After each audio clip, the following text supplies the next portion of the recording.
Good morning, thank you for joining me. Welcome to another video, and it is the first monthly favourites that I have done in 18 months, 2 years, something like that. I've been doing the 5 on Friday series. Honestly don't know how long for, but I would say it's in excess of a year, so probably 18 months or 2 years. And I decided that it was time to change it up and go back to monthly favourites. I love watching monthly favourites. They're one of my favourite videos to watch on YouTube.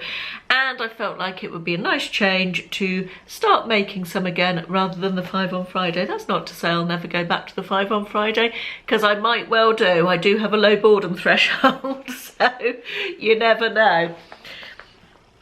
But in the meantime, here are my February favourites. I've got a lot to get through. We've got beauty, books, TV, film, home, food, online stuff, and a clothing item. So, without further ado, let's get stuck into it. Let's start with beauty, and let's start with this lipstick that I have on today.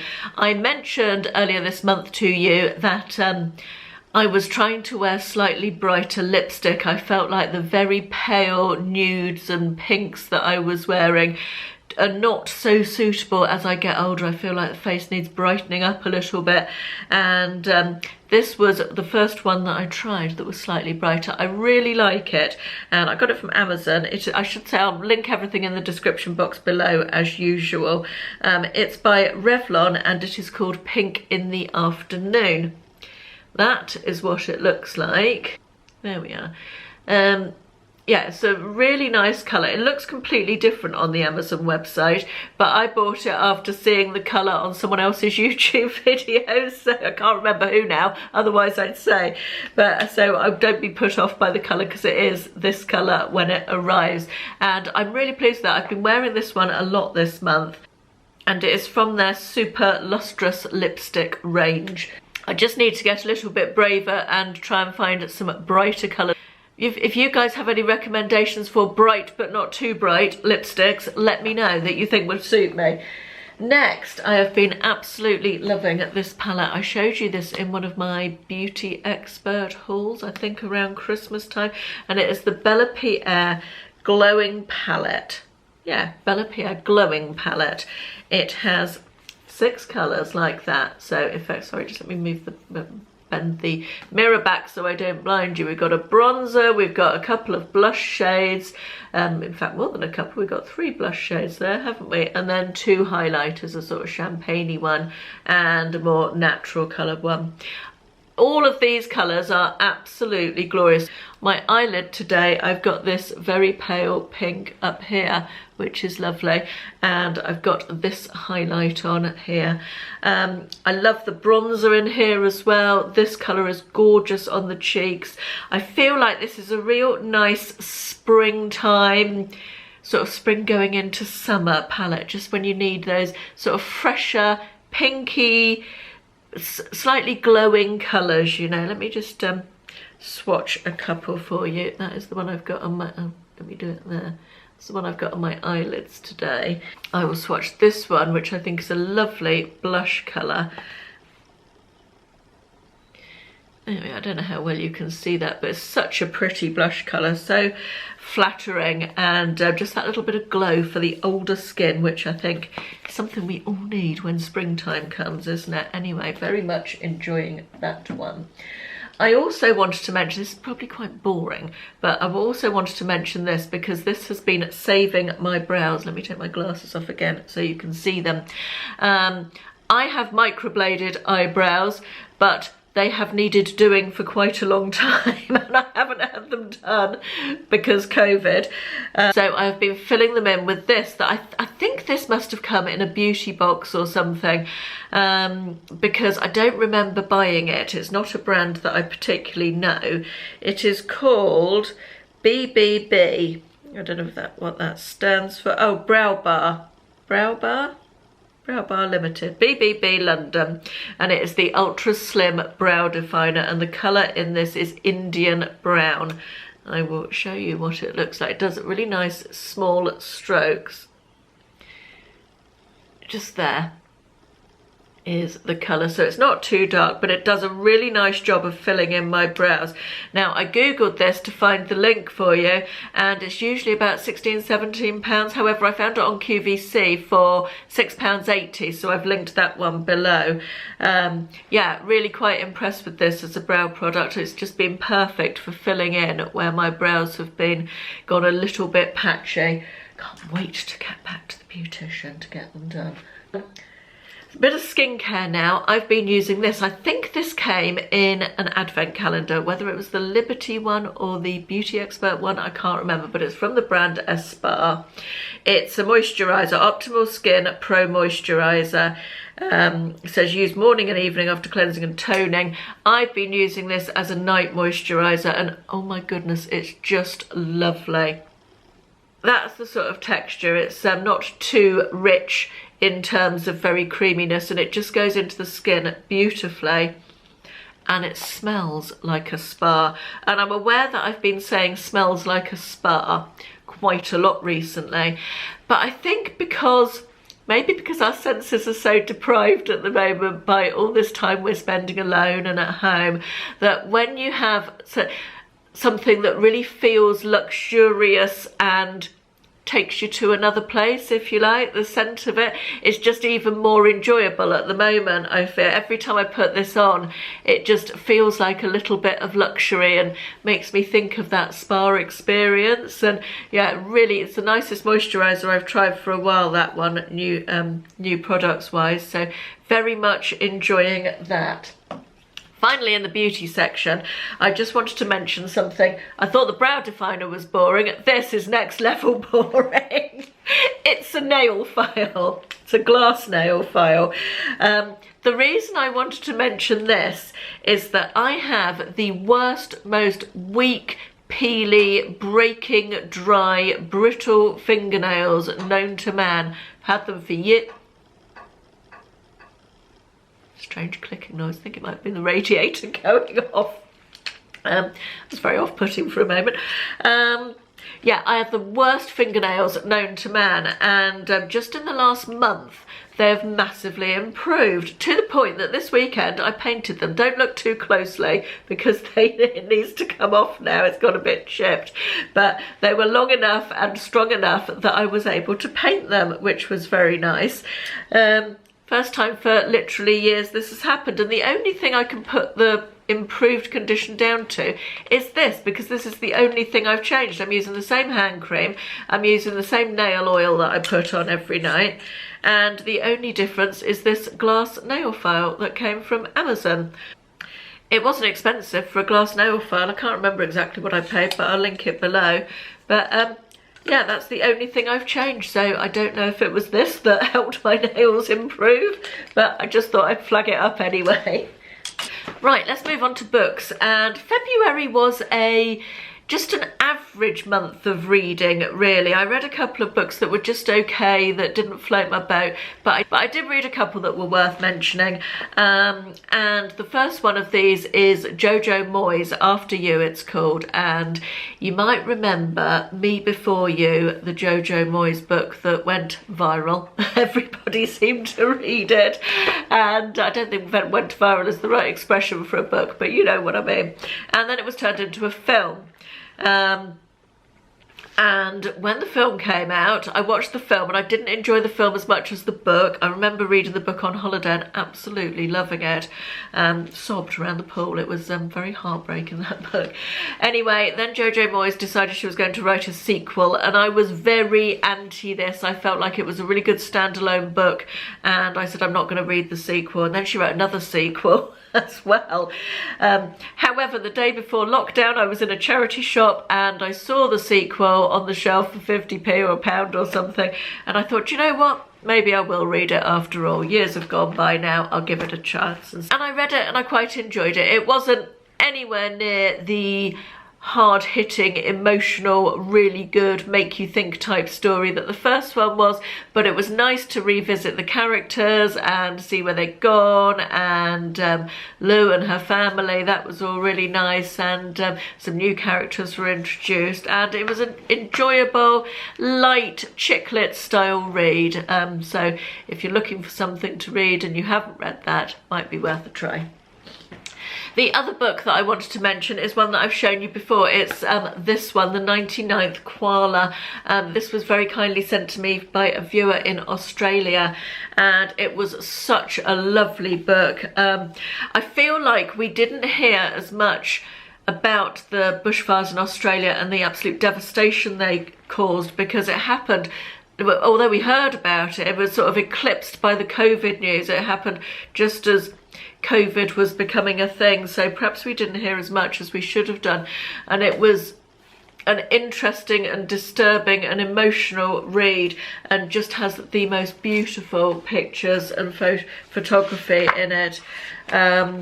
Really just so lovely, and the heartwarming stories of the koalas that they saved also were just lovely. There were some sad stories as well, but a really easy read. It only took me a couple of days, and I just loved looking at all the pictures in here. So I really enjoyed that. You can get it in this country, so obviously I will link it below in case anybody's interested. Nice gift book that as well, I think.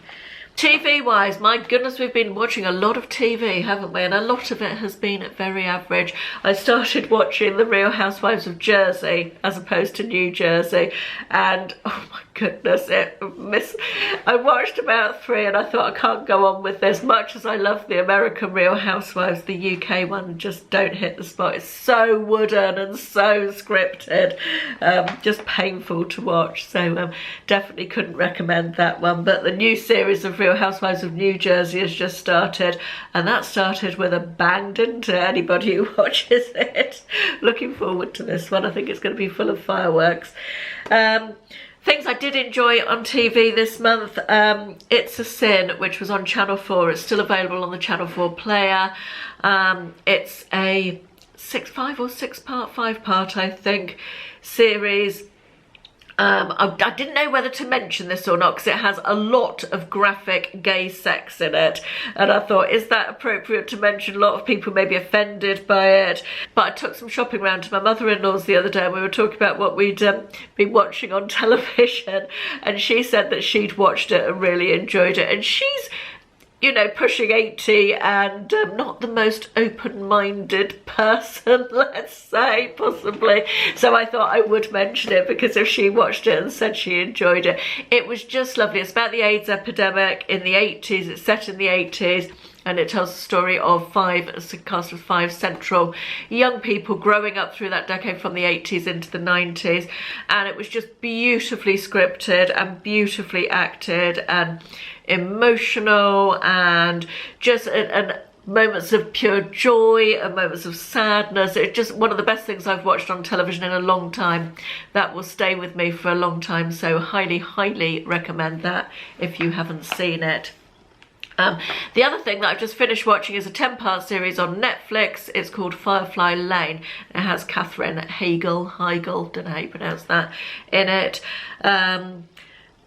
It's based on a Kristen Hanna book. Kristen Hanna is one of my favourite authors of all time, and I read the book a few years ago and loved the book, and I thought the TV series did it justice. It's a lovely story of a friendship between 2 women who meet when they're in their teenage years, and it flips backwards and forwards through time to sort of the present day, back to their teenage years, a little bit like the This Is Us format, you know, and then again to their sort of early career days. So it's flipping back and forth all the time. Really nicely acted, very girly chick flick type thing.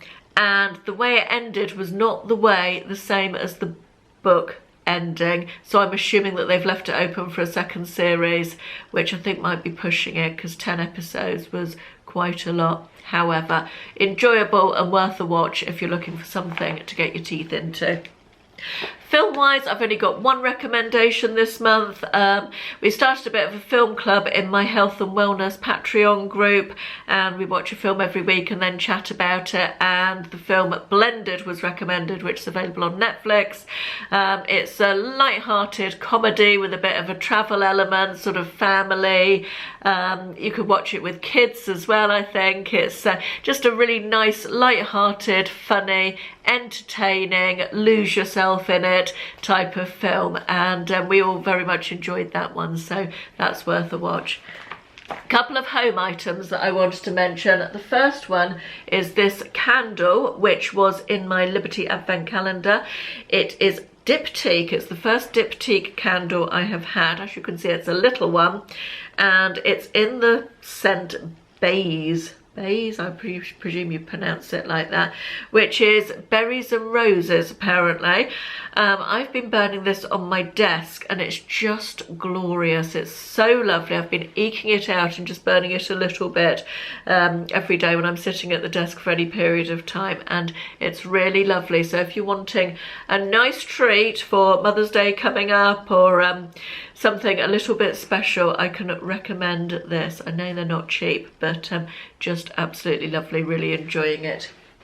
The other home thing I wanted to mention is something I ordered from Next ages ago, is 2 new cushions for my bed in this blush pink colour. They're sort of very soft velvety fabric, and I ordered them ages ago and they're out of stock, and they finally arrived last week and I'm really super pleased with them. I ordered them to replace the 2 blush pink cushions I had there already, which were gone very flat and were starting to look a bit past their best. I love this shade of pink. It's just almost a neutral, isn't it? You can use this to just inject a bit of colour, but it will go with so many other colours. Very happy with these. I feel like they're really nice quality. Next do make a nice cushion, don't they? Food and drink next. I want to mention a drink. I know a lot of you aren't keen on things with sweeteners in, drinks with sweeteners in, or sweeteners at all. I'm frequently told how bad things are for me. This one has got no sugar and no sweetener, and it's such a lovely, refreshing drink. It's San Pellegrino Essenza, and it comes in 4 different flavours. This is my favourite. This is the dark morello, cherry and pomegranate, and it's just lovely. It's 0 calories, no sugar, no sweetener, and no nasties, I don't think, in it as far as I'm aware. Yeah, natural flavourings. So yeah, if you want a fizzy drink that isn't full of unpleasantness, that could be the one. I don't know where this is available other than Co-op, which is where I get them. The other food thing I wanted to mention is these. I love cheese. Cheese is one of the things that I struggle with when I'm trying to lose weight, and these slices are lovely. They have plenty of flavour. They are Leerdammer Light, 50% less fat. I think they are 52 calories per slice, so not too bad. And then they work really well melted as well. I just find these are really good for a cheese fix, and 1 slice is actually more than you think. It's yeah, highly recommend these. I like them a lot. I get these in Aldi or Tesco's, and they probably do them in other places as well. One clothing item I wanted to share with you, which is this top that I'm wearing. I'll put in a little bit of footage so you can see what it looks like. I am so pleased with this. I was worried when I ordered it that it was going to be too long at the back, because being only 5'3", I sometimes find these with these dip back styles, but I'm so pleased with it. I really like it. It's a sort of crepe fabric, quite lightweight, with a little tiny bit of stretch in it. I like this top so much that I've reordered it in pale pink and pale blue. It was about £10 on Amazon, and it comes in a massive range of colours. I'll put the link below. Every colour under the rainbow, and I think it's really good value. I don't always like the clothes I buy on Amazon, but this one for me was definitely a winner. Finally, a couple of online things that I wanted to share with you. The first is a blog post by a lady called Elisabeth, who writes a blog called Write on Elijah, and this blog post just says so much more eloquently than I can what I was talking about recently, about how people feel entitled to be far ruder online than they would in real life, in a real life situation. How people seem to think it's okay to be cruel, rude and unpleasant, and it's a really worthwhile read, so I will link that. Please go and have a read of that. I thought it was really interesting. She really nailed exactly what I was sort of trying to say about that. And the final one is a lovely video. It's a tiny house tour by a lady called Tamara. Tamara's Timeless Beauty is her YouTube channel, and she lives in this beautiful little house, beach house she calls it. It's tiny, and she does a very thorough, very detailed I should say, house tour of exactly how she lives there, and what it all looks like, and where she keeps everything and how she stores things, and it's just brilliant. It's such a lovely, I really enjoyed that video. It's so lovely, so I'll link it below. Do go and have a look at that as well. Got me down a bit of a rabbit hole of tiny house tours on YouTube watching that. Anyway, my battery light has been flashing at me for at least the last 5 minutes, so I'm going to finish this off before I have to go and change it. I hope you enjoyed those. Let me know what your favourites were this month. If you've got any recommendations for me, for anything, I always love your recommendations, so please do share those in the comments. Thank you very much for watching. I'll see you in the next one. Bye bye.